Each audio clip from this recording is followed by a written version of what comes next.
şərqli filosofun dilindən eşitdiyim bu sözlər məni yenidən özümə dönməyə və ətrafıma, təbiətə baxmağa, özümlə təbiətin arasındakı harmoniyanı dərk etməyə vadar etdi.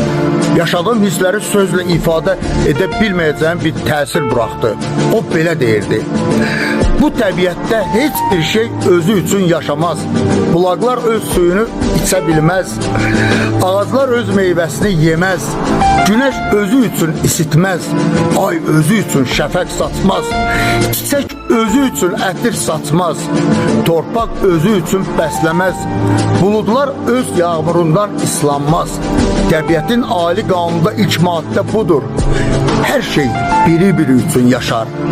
Bir-biri üçün yaşamak çox qədim dövrlərdən gələn bir bütünlük anlayışıdır. Bütünlüğü anladan ise özü iki cümleyle ifade eden bir anlayıştır. Biz olduğumuz zaman mən oluram. Mən olduğum üçün ise sensən. Biz bir bütün biz olmak için ilk növbədə mən olmalıyıq. Mən olmak için ise insan ilk növbədə özünü dərk etməlidir. Mən olmalıyam ki biz olsun.